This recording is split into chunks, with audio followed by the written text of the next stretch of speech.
Whoa. Been a minute since I've been in front of the camera. What's going on, guys? T Torres back here for another video. So I haven't posted any videos on the channel for a little bit. Took a break, went on vacation to Dallas, went to the state fair, went to the stockyards. That was cool, watching the cattle drive. Went to a bunch of rodeos, went to the Mavericks versus the Memphis Grizzlies game. We went to the Cowboys versus the Detroit Lions game. That was cool. And then that same week, my family was in town, so really just spent time relaxing and recharging the batteries, hanging out with them. But we're gonna get back to getting some videos on the channel. So as you can see here, we have the monkey up on the bike stand. Big shout out to Man in the Box. Got a nice bike stand from them, Bike Master stand. We have their rear spools for it. We have a new chain for the monkey.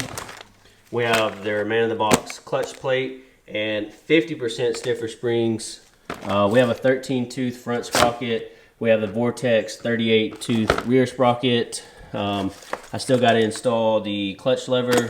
I have still braided brake lines for the front in the rear, but today what we're going to be focusing on is doing the clutch plate install. Now I've done this previously on the Grom, but I did 60% stiffer springs. So we're going to start with removing, or taking the two bolts off for the rear set, letting it sit to the side.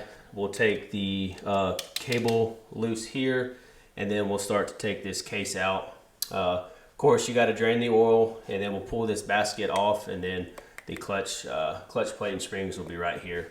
And of course, we're gonna, like I said, we're gonna do the 50% stiffer springs. So yeah, let's get right into today's install.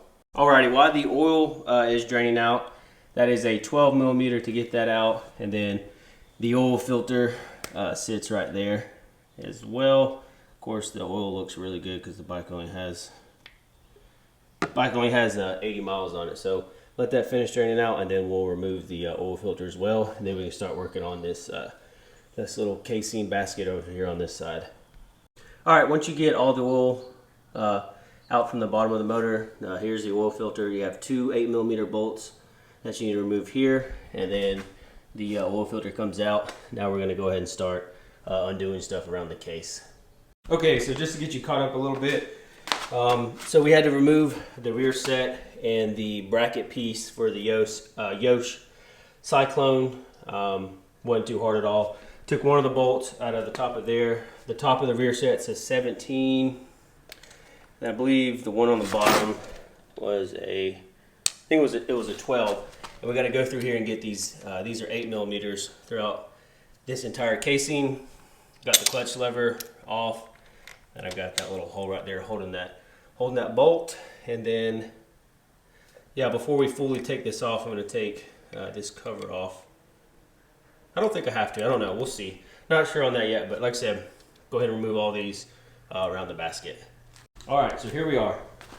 Here's your clutch basket, your clutch plate, and then your springs are back around here. So you have, I believe it's nine bolts. 2 are going to be going through here for whatever that wire is, and then I believe, let's see if I got my 10 out here, if I remember correctly.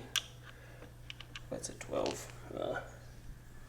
I believe these are 10 millimeters socket. Let me pull one out real quick. Yeah, so these are 10. You got 3 of these. Go ahead and remove that. And don't forget, you need to switch over this bearing over to the new clutch plate that Man in the Box provides you. I think when I did my Grom, I put this bearing in backwards.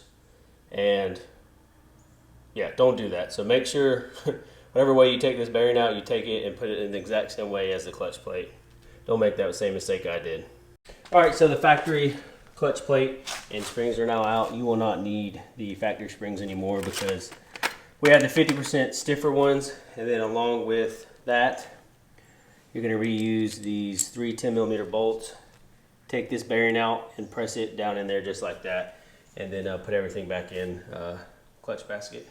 Alrighty, so as you can see, we have the new clutch plate. The bearing is in along with the supplied Man in the Box spring. So what we're going to do is we're going to put the case back on, get all the bolts back in, get the exhaust back on, get the rear set back on, fire the bike up, go take it for a ride, put some more oil in it, or of course, refill the bike with oil back in it. And yeah, So let me get all this stuff put back together, put oil back in the bike, and we'll take it for a ride and see how the bike feels with the 50% stiffer springs. Because on the Grom, I have the man-in-the-box plate with 60% springs, and I decided to go with 50 on the Monkey. So let's get all this put back together. Alrighty, so we got everything put back together. The exhaust is back on. Rear set's tightened down. Oil is back in the bike. I double checked everything, so let's go ahead and fire everything up. Let the bike warm up, and then I'll go and take it for a ride. I really like how the Reassembly taillights for man-in-the-box turned out. And if you guys are interested in getting the same man-in-the-box clutch plate and springs, I'll have a link down in the description as well. So I can't wait to see how the 50% springs feel compared to the 60% on the Grom. All right, just got done with my little test drive, and yeah, the 50% springs is it's where it's at for sure. I definitely think I like the 50s over the 60s. So if you're on the fence of which ones to get, I would recommend getting the 50% springs. Like I said, I think the 60s are just too harsh. Definitely feels a lot better. The engagement point's better. It's not sloppy or anything like that. So I think if you've never done one before, set aside an hour for yourself, maybe an hour and a half. Other than that, there ain't really much to it. If you're interested in the same plate and springs, like I mentioned before, we'll have that down in the description. And I think this week or next week, I'm going to be ordering my lift kit for the Acti, because I want to get bigger wheels and tires.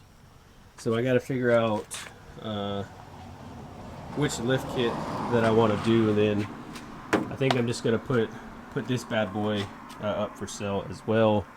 The Duke is for sale. I'm trying to get some cash flow for getting the Honda Africa Twin. I found one in Kansas City. It's a little bit farther than I want to be, but it's all decked out and has everything I want done to it already.